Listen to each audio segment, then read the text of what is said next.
there, this is Joy from Joyously Handmade. I haven't done a video on polymer clay for a little while, and today I had a sudden urge. So I dragged some stuff up from downstairs, and I may have mentioned before I do a lot of fly by the seat of your pants kind of stuff. So I decided I wanted to make a cane today, but I haven't really decided what I want it to look like or how I'm going to do it. I found some colors I like though. I've got a nice turquoise blue, and I have a nice, they're calling it ultramarine. So I decided that I'm going to use those two colors. I'm almost out of black. Normally I wrap a lot of things in black, but that's all I've got left, so I'm saving that for later. I'm not sure what I'm going to do with it. And as contrast to my two blues, I decided that I was going to do some metallics. So I have some silver rolled out nice and thin, and some gold rolled out nice and thin, and I'm going to use those for wrapping some of my pieces when I get going. Also, as a contrast, I've got some white. I've rolled most of this out at the thickest setting on my pasta maker. On mine it's a 9. The two wraps I've rolled out on the thinnest setting. I also decided that I was going to add a little bit of this, I guess it's magenta, or raspberry or something it's called. And it's pearl, so it's got sparkle to it. And so then I decided, once I got rolling these out, because I needed to condition my clay, so I just basically started throwing them through the pasta maker to see what I got and to make my own little squares of all this pre-rolled stuff. And then I decided that I'd like to make some blends. So I've put together some pieces that I'm going to blend. I've got a gold and the turquoise and the magenta pearl. I'm going to try those and see what those look like. I've put together some magenta with some gold. I have two kinds of gold, but I liked the contrast better with the richer, darker, which is an antique gold. So that's what I've rolled out. I put together another one that I'm going to blend, and it's going to be white to turquoise to the ultramarine. So I'm going to put those through the pasta maker and make a Skinner blend with these. With this one, I took out both blues, and I rolled the turquoise blue thinner, and I've put the two squares together. And I'm going to make a bullseye out of it. So what I did is I took my roller and I thinned out this edge. So this is full thickness on this end, and this is quite thin on this end. And then I trimmed, because of course when I did that it spread a little bit. So I've trimmed it back into a nice square. I'm going to make that into a bullseye. I just think it's easier to start rolling a thin edge than a thick edge, and it looks a little more natural. So that's what I did there. With this piece that I started out with, I decided I'm going to try something different. I'm going to do, I guess I shouldn't call that a bullseye. Spiral. Spiral is the word I'm thinking of, not bullseye. I want to do one with this as well, but I've got a white and a blue, both on quite thin setting, and I decided that when I make my spiral with this one, I want it to have a really nice, big, thick, round center. So I've kind of added a bullseye on my blue, and I'm going to start rolling this way so that I've got a nice round circular center instead of your typical spiral center. I don't know how it's going to look, but I just kind of decided I wanted to give it a shot, because when I do a lot of head-on things like that, you'll see they do a curlicue, and then on the end they do one big round ball, and I kind of like the look of that. So I'm going to try that here and see how that comes out. So basically, yeah, it's coming out like this. So it's got the blue curling around and around and around, and then ending in the big ball in the center. And I like the way that looks, but I think what I'm going to do is I'm going to trim the edge a little bit so I don't have a big blob at the edge.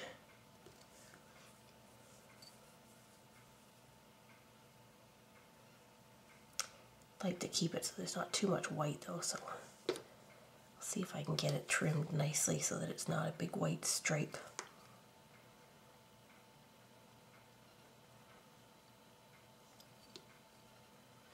Now I've also got, whenever I do the squares, I've been kind of setting aside the scraps. I did a video a little while ago and it was about handmade bales. And one of the comments that I got from it was asking how I made the centerpieces, the cabochons and stuff, that some of them looked like, almost like stone. There are lots of videos that you can find on making faux stones. But honestly, I looked at a lot of them and I tried some of them and they look quite nice. But I don't really care with my stuff whether it's realistic and it looks like a particular type of stone. Usually when I do things like that, it's more a case of using up scraps because you always end up with all these little bits and pieces. And sometimes you can peel the colors apart and keep them separate and you've got your leftovers that you reuse next time. Sometimes once you get them together, they're thin enough that you can't really peel them apart without a lot of effort or waste. And they don't like to waste, so I just kind of make a ball at the end of whatever I'm working on. And at the end, we'll show you how to use that to make basically a faux stone. And it's the same as anything else you make. If you're making with scraps, you're using it to make a back piece or something. Like with this, I didn't like this at all. I was winging it with some scraps that I had. And I didn't like the finished product here. But the scrap pieces that I used when I was finished to make the backing piece, as you can see, turned out to be really nice, kind of a marbly thing. So it's quite pretty on the back. I don't really like the front at all.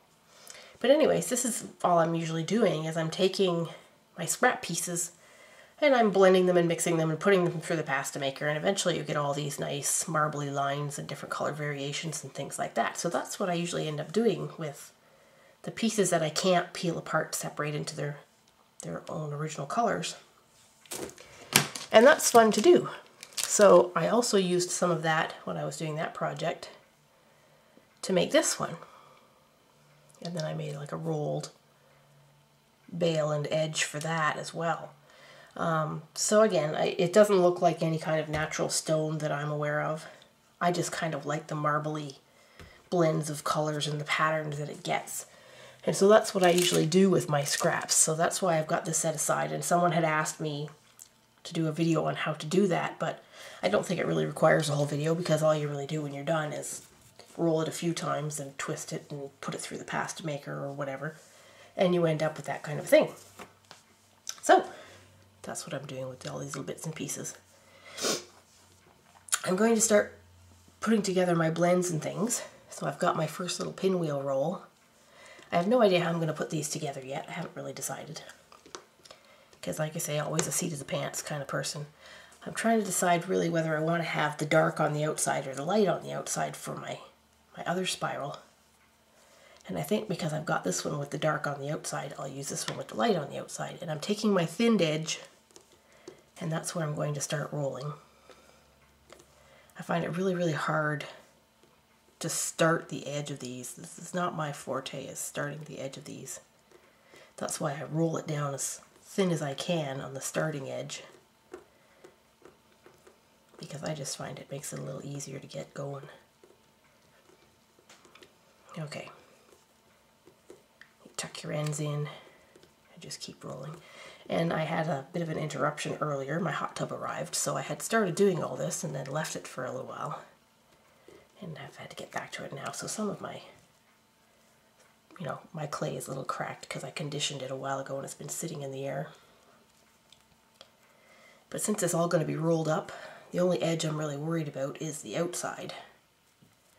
So I'm just going to kind of roll it in my hands, get it warmed back up again so that any of the little cracks and things will just blend back together.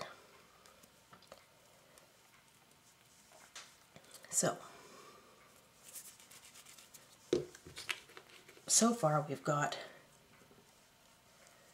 a dark blue, light blue spiral, and a dark blue, white spiral with the ball in the center. So I'm going to set those aside.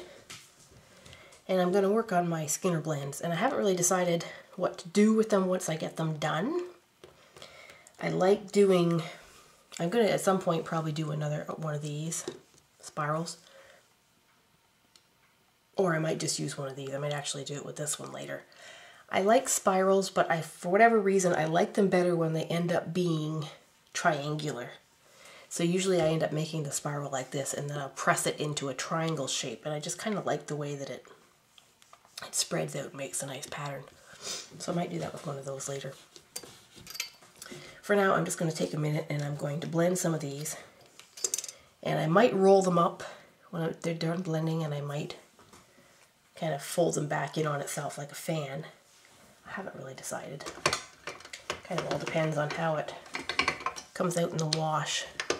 Just going to change my pasta maker to a lower setting. Like I said, all of this stuff I started more or less on the highest setting. My pasta maker is a little old and squeaky, so I apologize for the noise.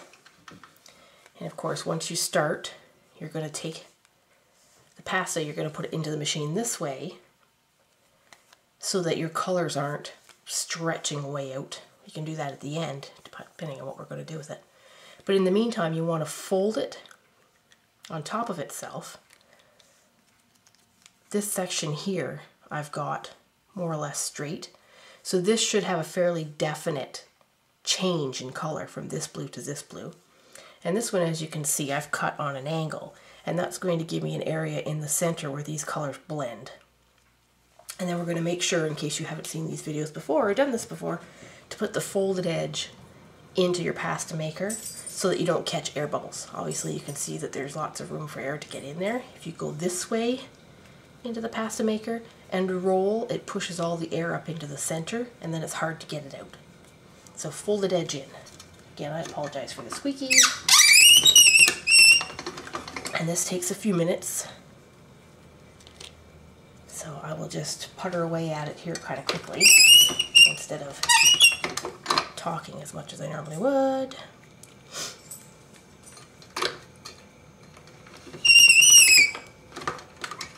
The more often you do it, the more blended. I don't know if you can see or not yet.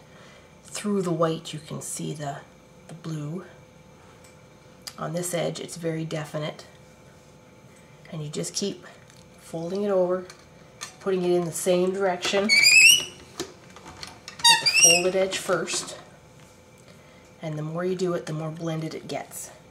So I should end up with a nice gradient color change here to here, and then a definite color change there to there. You could do angles on both cuts so that the whole thing is a blend, and that's pretty. But I haven't really decided what I want to do with it, and I'm thinking that if I do it this way and I maybe roll from this end up, I'll end up with a very definite dark edge on it, so that's kind of why I've left it that way. Again, see, the more you do, the more blended you get, and the more gradual. I find it tends to spread the width of my pasta maker as well. It's getting wider this way as I go. If it gets too wide for my pasta maker and you've got a solid color on each end, it's easy enough just to kind of fold in your solid color. You don't want to get it anywhere near where the blending's going on. But you can fold in your solid colors. And then that way it doesn't end up getting really, really wide on you. And then it will fold itself when it hits the edge of the pasta maker. You want your edge to stay nice. Really, you want to make sure what you're keeping lined up is where the blending is going on, because you want your line, your definition between the two colors to stay nice and sharp.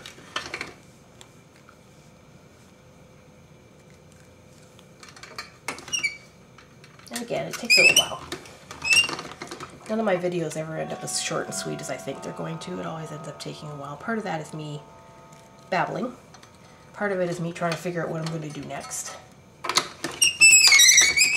I don't usually do my blending with the pasta maker while I'm doing the video, but I haven't done any canes really yet, so I haven't really had to. So as you can see, my blending's going on nicely.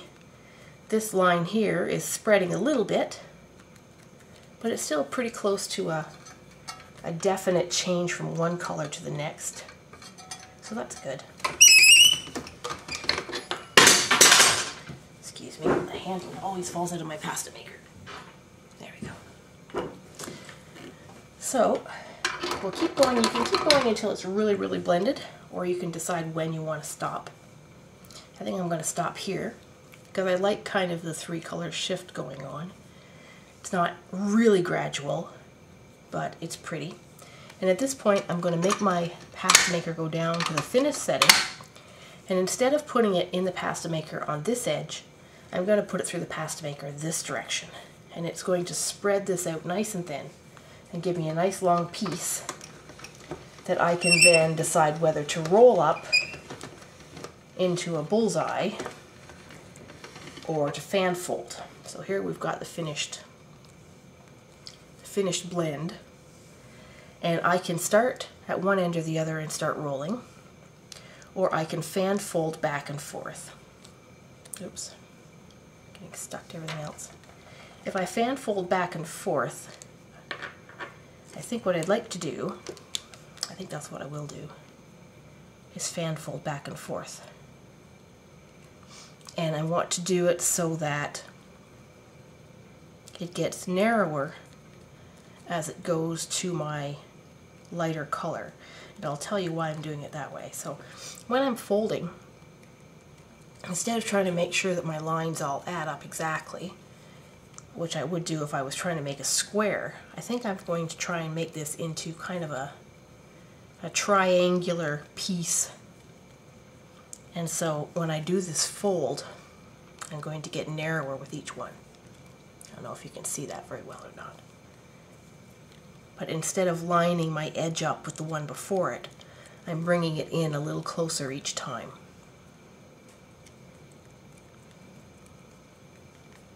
It's not perfect. My colors angled a little bit as it went through. But because it is polymer clay and it is so flexible, you can kind of push and shape it after you're done. The main important thing is to get the color blend that you want, because you can change the shape to almost anything you want. So as you can see now, we're getting narrower towards the top. We've got a solid, more or less blue bottom. And if I do this properly, we'll have a solid, more or less white top. That's why you had that section, when you leave a section like this at the end, like I did on this one. This is where the blending happens, because this is where the 2 colors meet. If you get a section where it's all just white on each end and all pink on that end, then when you blend, you should have solid pink, solid white. It's these angled areas here that you're going to get your blended color. So this is more or less done here. So as you can see, it's kind of triangular. One end is neater than the other. So what we're going to do though is we're going to press it and condense it into a nice solid shape. And like I said, I want it to be triangular, so I'm going to help it along by making sure that I pinch the top white part and press down on the dark part. So you can see what I'm doing here. There we go. So we've got a blended triangle. You can leave it a blended triangle, or we could round off the top edge to make a petal shape. Right now I'm going to leave it as a blended triangle. And I had decided I was going to wrap these in metallic colors, which is why I've made these. I'm going to make it a little bit thinner to make sure I have it big enough. It's not quite wide enough this way. I'd like it to be.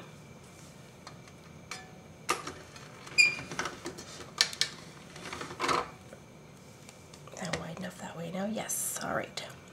So when doing this part, I'm going to line up. My edge isn't perfectly straight, but I'm going to line it up as well as I can and press it down onto my wrap color.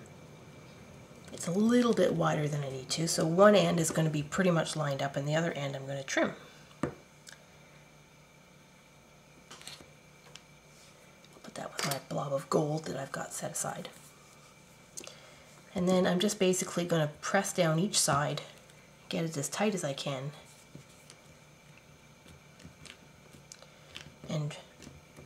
just stick it down well and then roll. And in all these cane things you can see if you roll past where your final edge is and then you pull it back a little bit, it'll give you a line from the edge of this piece. And that's how you tell where to cut it. Or you do it like me and you kind of line it just up with the edge of that and use that as your edge. Either way, it works. All you really need to do is make sure that you have everything meeting. You don't want a big lump there. If you have to pinch it a little bit to get it, that's fine. What you don't want to have is overlap, because then you end up with a not a smooth edge. You end up kind of with a lump. So I now have a triangular gradiated colored piece that's wrapped in gold, and I have another circular spiral, and I think I'm going to make that into a triangle as well. I like having my triangles because they fit together well. Make a bigger triangle out of a pile of smaller triangles. It works out nice. So to turn this one into a triangle, I'm taking my pinched edge and I'm pushing down towards the table so the edge that's on the table becomes flat. Pretty straightforward. And I've chosen the edge that had the seam on it because I like having that line there. If you do a kaleidoscope cane and this is the edge that's touching, you'll end up with like a little star or some sort of pattern from where this dark line meets every time around. So it could end up looking like an S if you line it up with another piece that's over here. So I've got that one and that one. They're almost the same length, so that works out well. I'm not going to wrap that with anything yet because I haven't decided where I'm going to put it. This one here, I'm not going to wrap it all, I don't think yet. I'll worry about that later. So my next step I think will be to finish my other two blends and then decide what I want to do with them. So the first pass through is kind of the most important for keeping the pieces together. Obviously they start out as separate pieces, they're not really stuck together, they pull apart really easily. So just kind of squish it with your fingers along the edges. Because if you don't, sometimes it'll pull apart in the pasta maker. And you don't want that. You have to try and make sure it's more or less stuck into one piece before you start. Alright. Forgot to turn my pasta maker back so it was on the thinnest setting there. So it blended real quick. So there we go. So I'm not sure what color this is really going to turn into when the gold and the pink blend, but I'm interested to see. I think it'll be a pretty color. You have rose gold jewelry and things like that that have a pink and gold color blend, so I'm thinking that might be the effect I end up getting.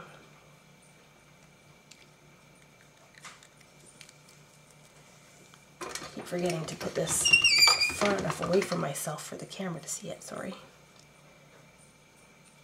I think I had both of those blended. I'm trying to line up the edge and I don't think I need to because I think I had both of those to blend. I was talking and I wasn't thinking about it. On this one again I have another straight edge seam, so it should be a definite stop between the two colors. And on this one, as you see when you line it up, the two sides don't match. So this area here between where the white starts on one side and the gold starts on the other is where your blend is going to be. You just keep putting it in, folded side down into the pasta maker over and over and see what you get. It's monotonous, it takes a little while, but you can get some really pretty color combinations and things when you do this.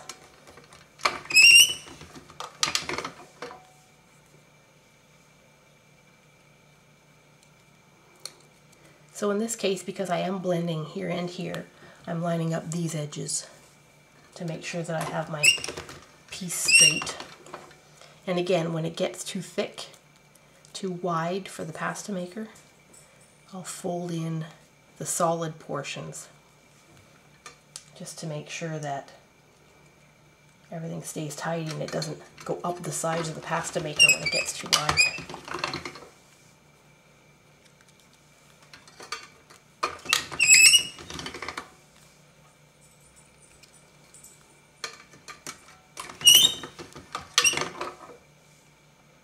So we're starting to blend. We're getting kind of a nice middle color.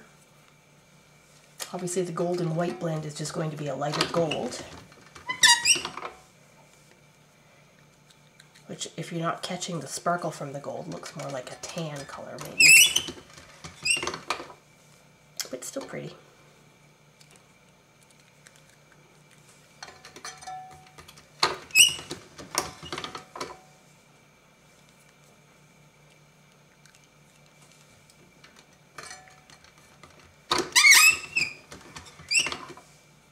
So again, I'm getting a little too wide. I'm folding my white and my pink in towards the center before I do my fold.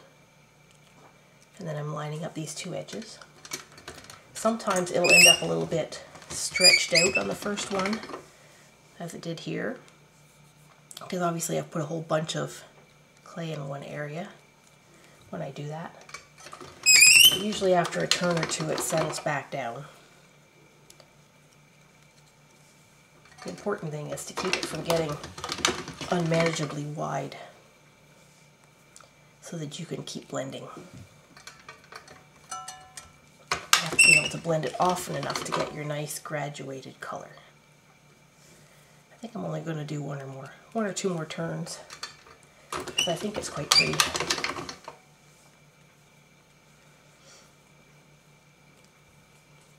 I'm just folding in the white that time because it's getting a little narrower on the white end.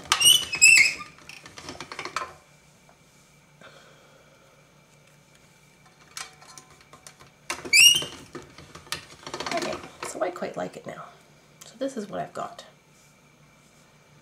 So we've got a gradual white to a darker gold, solid gold in the center, and then we've got a gradual switch from the gold to the magenta. And because these sections are all metallic or pearl, this is pearl, that's metallic, it's got a very nice shine all the way through from there up. So I like that.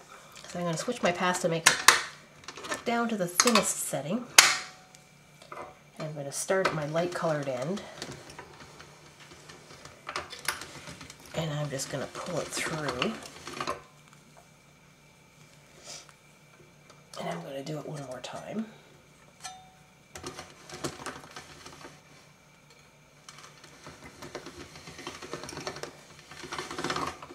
Alright, so here's what we ended up with. So I've got a fairly long piece with a nice blend. And unlike the other one that I fan folded back and forth, I think I'm just going to start, and I'm going to wrap with white later, so I'm going to start with the dark side, actually, the pink. And I'm just going to start rolling. The tabletop's not very big, so I'm just going to wiggle it around until I can get it started. Before I do that, I'm actually going to straighten out my edge to make my life easier. Why I was trying to roll that, I don't know.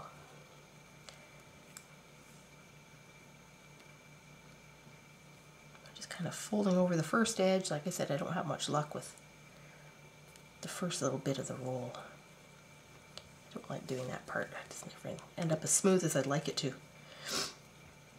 Excuse me for sniffling. And then I'm going to roll it and tuck in the ends as I go.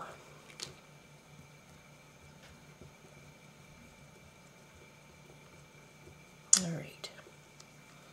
So, it's not perfect. My edge is a little lumpy. I'm going to take some of it off. That edge is a little long. I'll take some of that off. And into my scrap pile that I might make into cabochons or something later. So I've got a pinwheel, a bullseye, and it's got the dark raspberry, magenta, whatever color, pearl in the center, and then it gradually turns into the gold, and then again the white around the outside. I think it's pretty. I'm just going to roll it a bit to make sure it's compacted and I get the air out. I'm going to try and get it to the same length, more or less, as these, so that when I put this together in some manner, I haven't decided yet, everything kind of ends up being close to the same size. I haven't done that with this one, I should. Chances are I'm going to end up trimming a little bit off the end anyways, but if I start off with them close to the same, it makes more sense. Okay, so we're getting there. I've got this, I've got this, got this. I don't have an awful lot of pink. I've got a lot of blues so far, but this should fix that problem. So I'm just going to pinch and push to make sure they stay together on the first go through, and this time I'm going to remember to take it back to a thicker setting. I do it around my highest is 9. I do this around a 7 or an 8, sometimes a 6, because I don't want to work the pasta machine too hard, and I don't want it to stretch too fast. The last time I put it through a little too fast, and it stretched all out, and then I had to fold the ends. So if you start out with it thick, or at least partially thick, you can do a few more blending ones before you get the edge and have to start folding. And when you get kind of almost blended, you can turn it down a notch to the thinner. Alright. So my gold edge I'm lining up as I go because I had done that as a straight line. So I line this part up and make sure that my gold matches my gold. This part, you can see I've got this section from here to here that's blending. So I should end up, obviously, with a purpley color with magenta and turquoise put together. It should be a pretty purple in the center.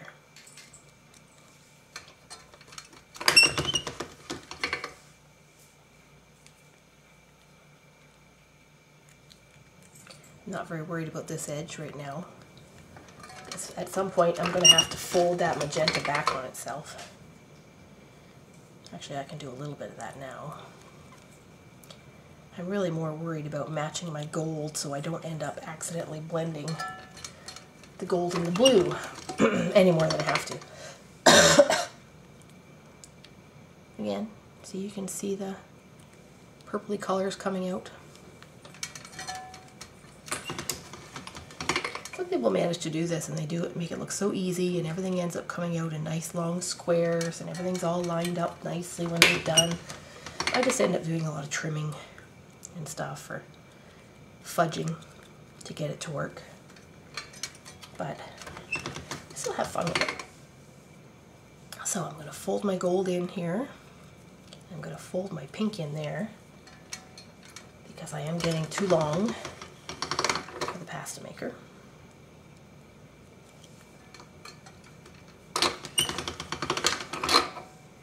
But at this point I've got, as you can see, a gradual switch through the purples. I'm going to do it a couple more times. And then I'm going to switch to a lower setting because my piece is getting quite long and narrow. I'll put that one. Thicken it back up again. There, that's getting nice. Now I've got a gradual purple. So now I'm going to put it down a couple notches and do it a few more times.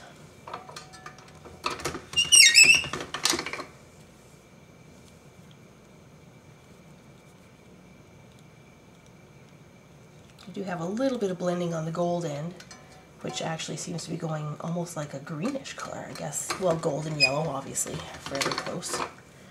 So it's got a wee tinge here that's got kind of a greenish blend to it. All right.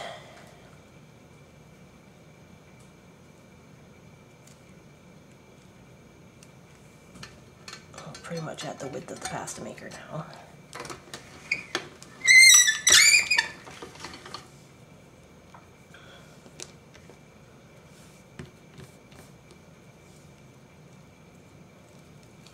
Putting it right down to the main setting. I'm putting the dark end in first, which actually in my case is the magenta end. And I'm putting it lengthwise, so I've pulled it this way and lengthened out my blend. So I've got the gold to the blue, and then I've got this little bit of purpley blend, and then up to the magenta. And it has obviously gotten wider on this end. I'm going to get rid of that piece. This part here to my eyes is all magenta. So I'm going to put that in with my magenta. Blob of scrap. Put the blended bit in with my other blob of scrap. Now I have to decide what to do with this.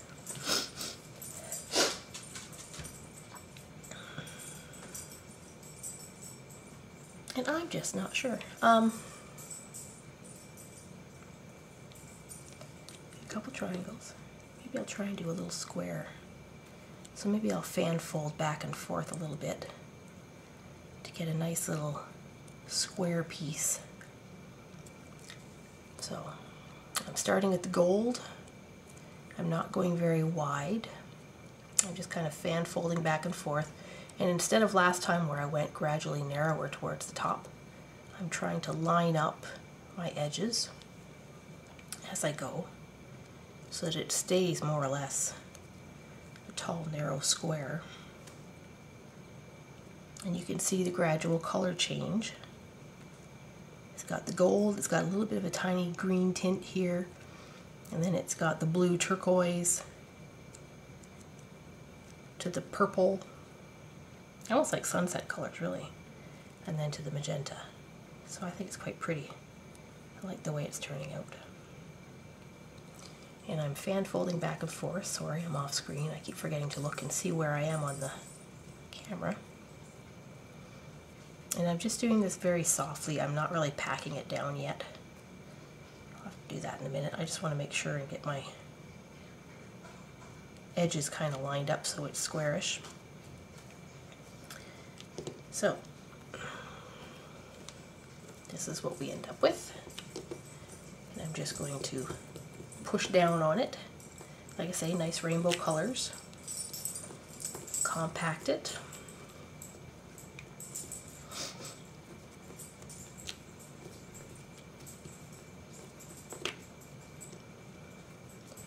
Not quite the same length. I'm going to push down and make it not quite as tall. It's getting more square. It was tall and skinny. And I'm going to do that until I get it almost the same lengthwise as the others.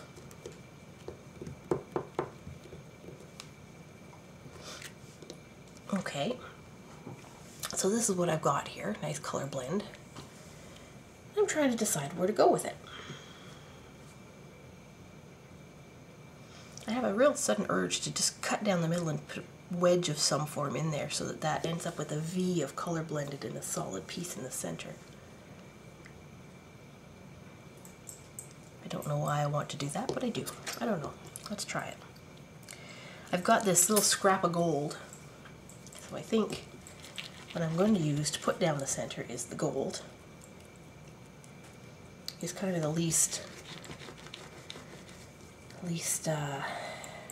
smallest section. There's more of each of the other colors, I think.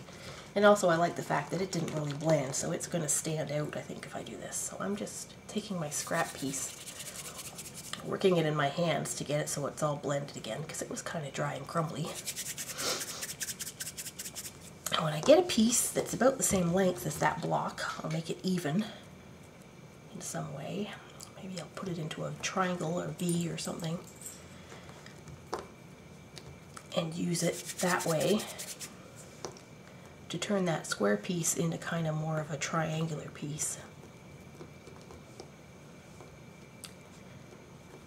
So, at the right length, I'm going to make it kind of a tall, skinny wedge, I think. I'm going to pinch quite hard at the top while pushing down.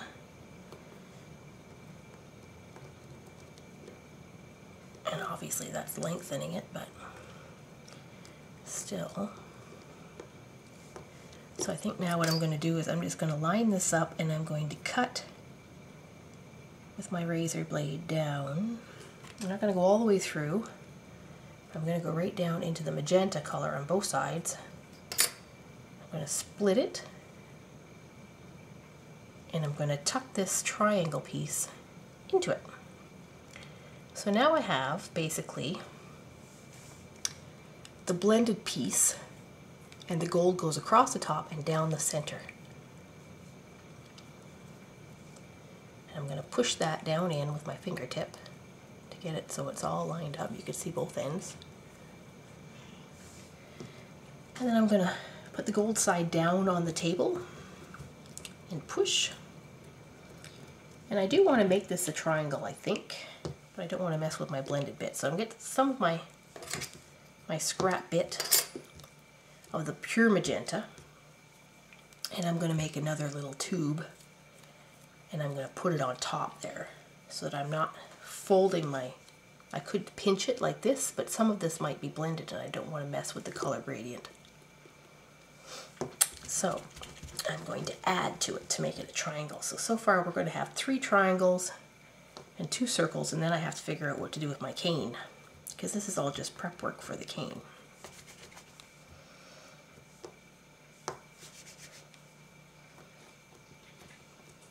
So again, pinching the top, we're going to set it on here,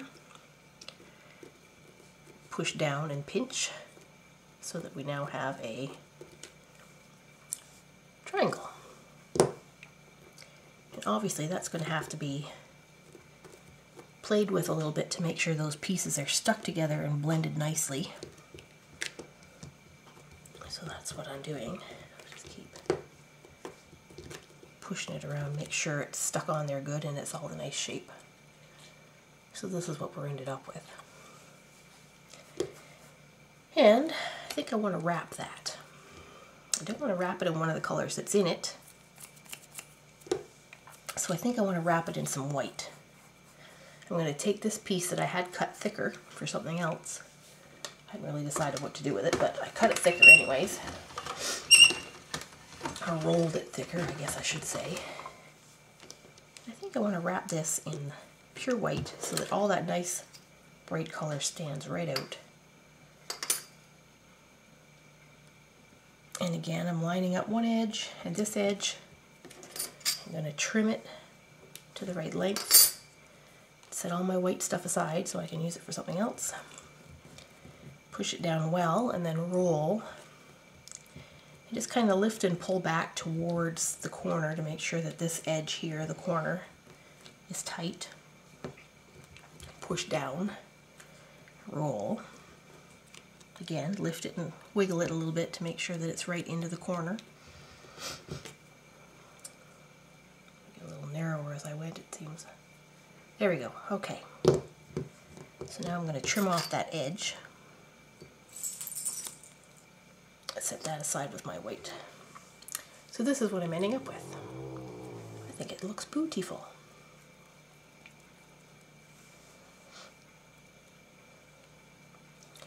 But I think I want to go one step further. I'm trying to figure out what I have to do this with. I might try it this way.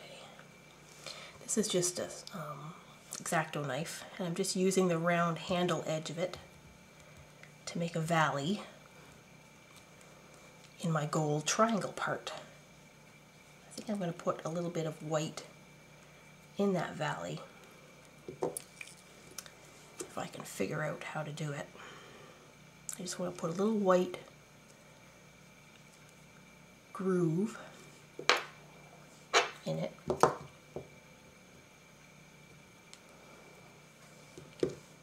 And a little white roll, maybe.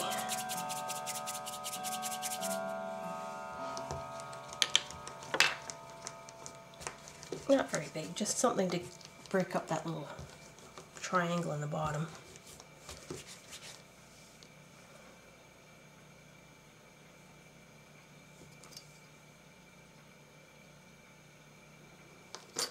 See how I like that.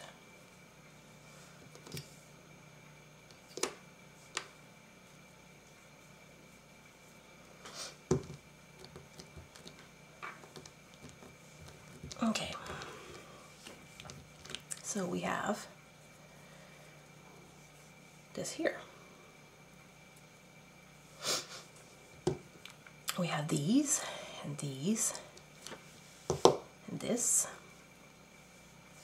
and this. This is what we've got for pieces. So now we have to figure out how we want them put together. And I like the idea of having this surrounded by something else. I don't want to put all the blends together.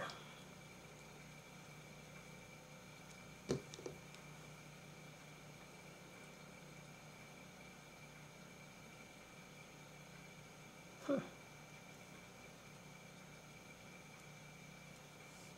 think I want to take this and I want to cut it right down the center.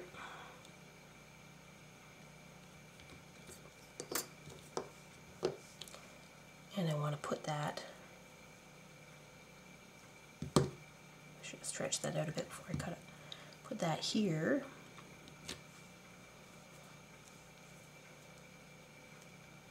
And here. And I'm just going to kind of make that fit by pulling and stretching a little bit.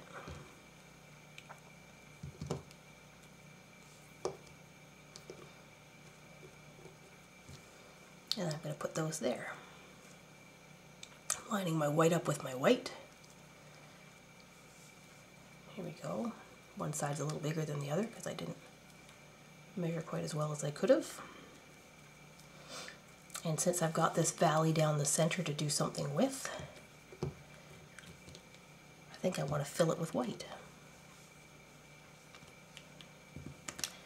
But I'm going to take this and just kind of squish it together with my fingers. This is scrap pieces I've been using. And I'm going to make myself another triangular shaped roll. I'm just going to roll it around a bit because it is kind of loose from the scrap pieces and I want to make sure there's no air in it.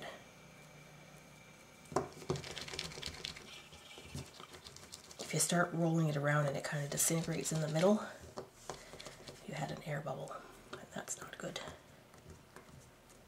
Okay, compact it down so it's a bit bigger. And I'm going to make a little triangular wedge out of that too. I'm getting really triangular today. Let's see if I can make it the right shape to fit right in that groove between the two half rounds. So I'm pinching fairly narrow on top. Hopefully it ends up being a little curved. I think it's too tall. Too tall. So I'll push it down flatter. I don't want to have to trim it if I don't have to. So this is going to fit hopefully right in that groove. I'm going to push it down on the table to flatten it out and trim it.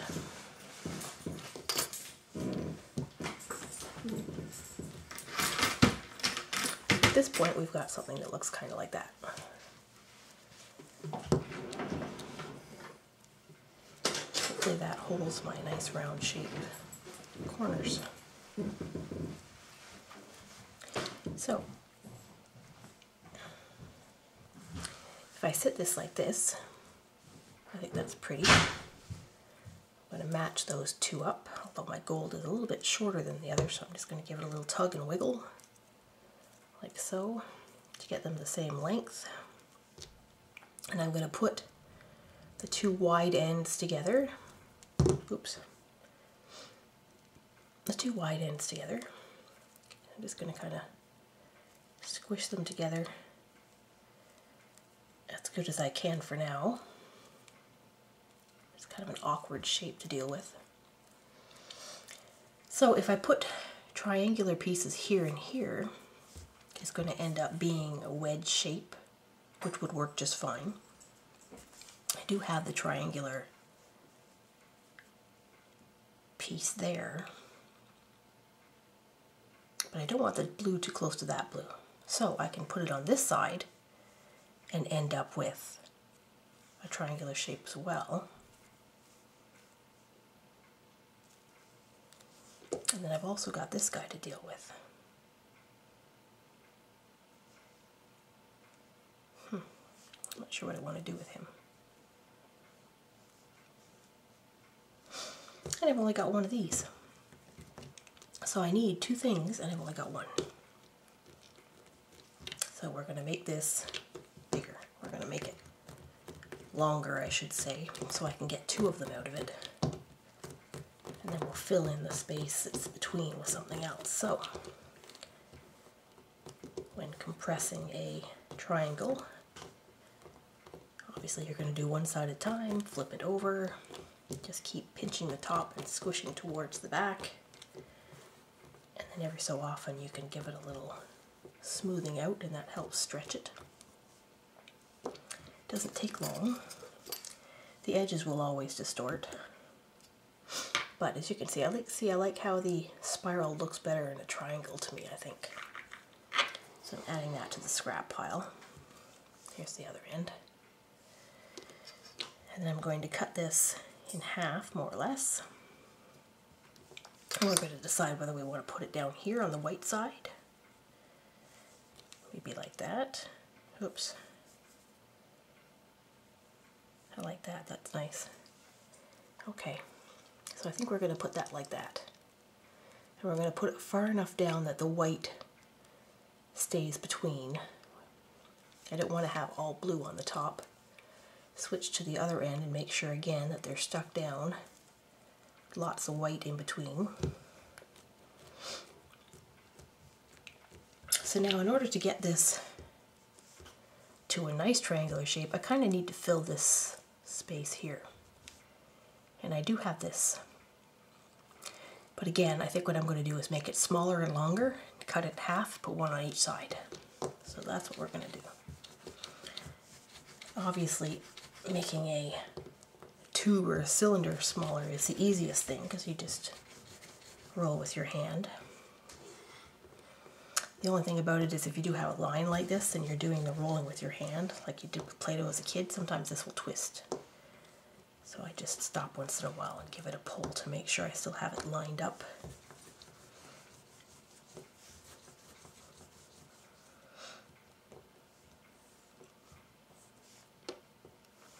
A little bit more.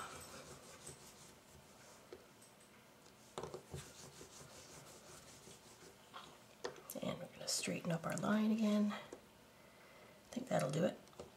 And I'm just going to trim a wee bit off the edge.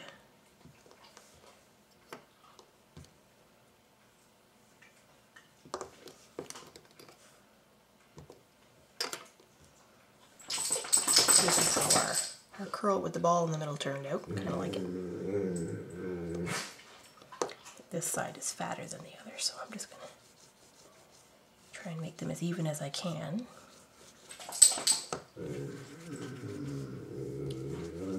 That's a bit better. And cut it in half.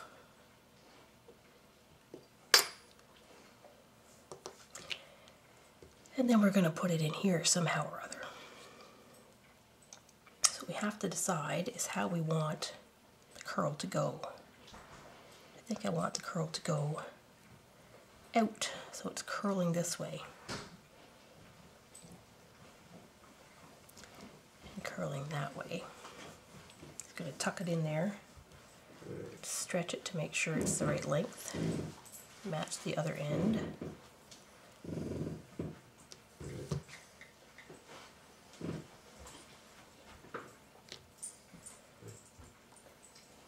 Like so. Give it a little press to hold it all together. So now as you can see, this side here, in this little area, is a lot narrower than a true triangle. And I could just kind of push it all down into the shape I want, but it'll morph all my shapes. So I'm going to try and figure out what else I can do instead. I need to put something thin here and here to fill that space. And I think I want to make some stripes. I think I'm going to stack these a little bit. my silver and my turquoise. Cut them in half again. I have a little bit of turquoise left. Maybe I can get another thin strip that I can make a proper stack. We'll see. I don't think I had that.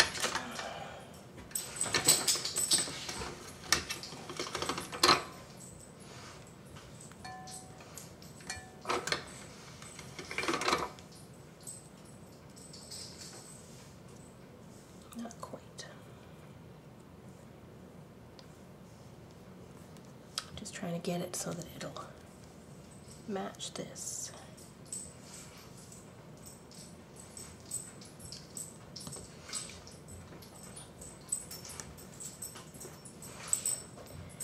I'm going to lay that on top and I'm going to trim the whole thing so it's the same. Like so. All this stuff's going to go in my scrap pile. And that means that I can set this blue on top of that silver and have a full stack.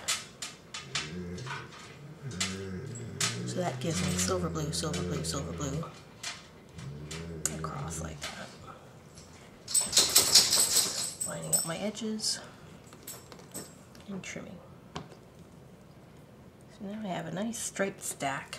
I'm going to see if I can figure out how to fit that into that groove that I had on here. Right? So, set that aside, and we're going to thin this out. Go ahead.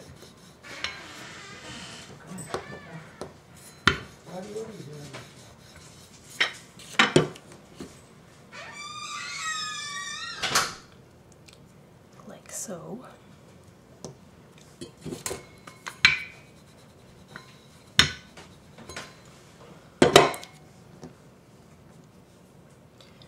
Okay, so we're at the right length now. I'm going to cut it this way. So I have the two pieces of the stack, and I'm going to tuck it right in there, like so.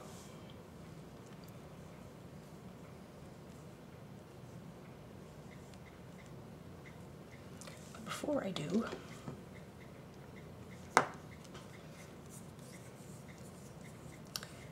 what I want to do is try and cover up these edges with the silver so that it ends up being basically a wrapped piece. It's silver all the way around. So I need this to be the, oops, of course. I'm going to work some of my other waste silver into this to make my life a little easier. And I'm going to wrap that piece on silver just to delineate between that blue and that blue. Delineate? Delineate. I guess is the word I'm looking for. So I mushed it around a little bit. Put it through the pasta maker a time or two to get it so that it's squarish first.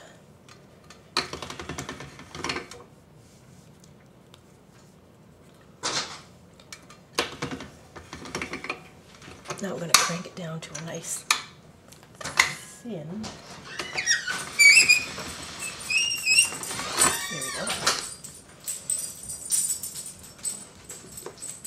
And I'm going to trim it to match,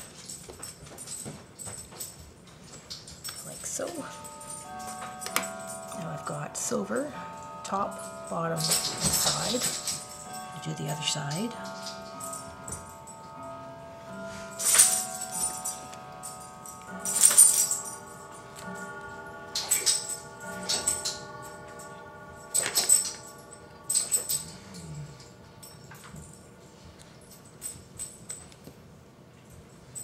Like so. Again, top, bottom, and side. Like so. Trim that very well.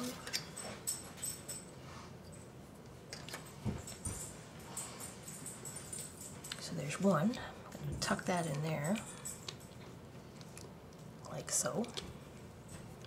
Try and line it up with the bottom edge of this, tuck it in so it's the right thickness this way. And then once I get the other one done,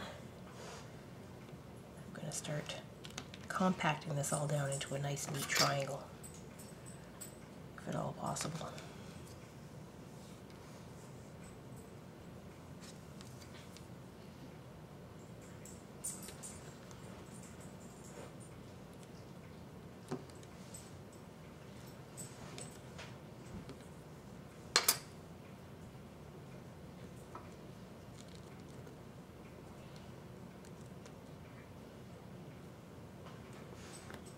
Okay.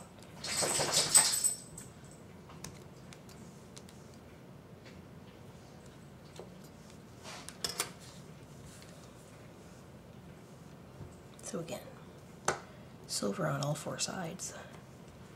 Should make it a little tidier. And it should fit right into here, which it more or less does. When in doubt, make it fit.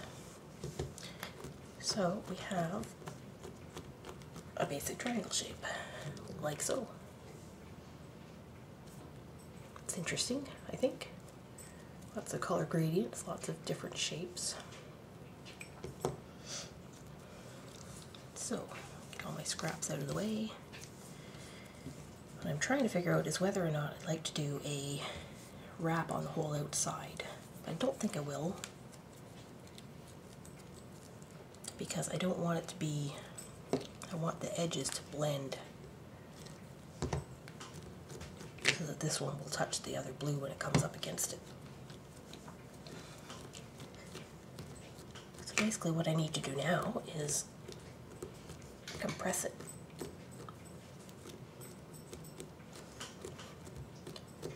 I'm just going to make it the shape I want by force, stretching it out as I go.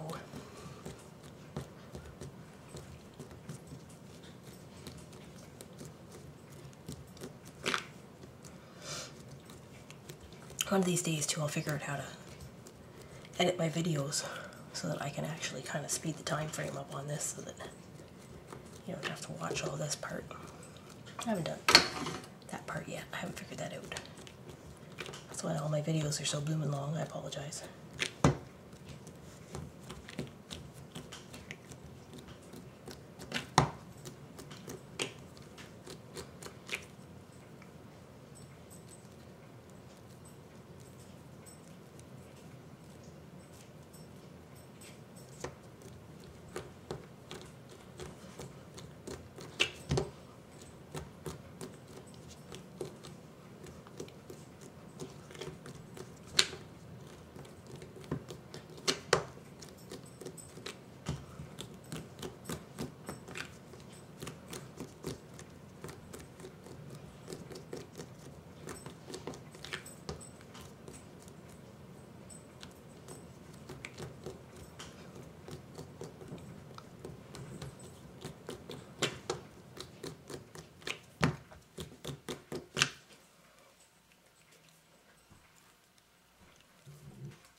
Okay, so we're getting smaller and longer, obviously. Takes a while to do this.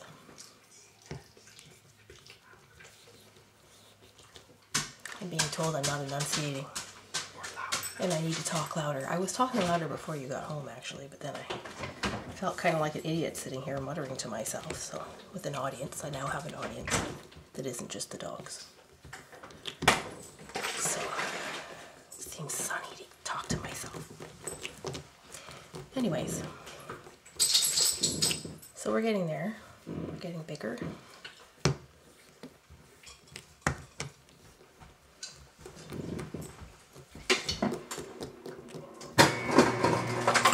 just going to keep going hit a point where it's narrow enough, long enough, that we'll cut it in fours, and then we'll see where we are from there. So maybe I'll see if I can pause it until then, back when I've got a bit more work done.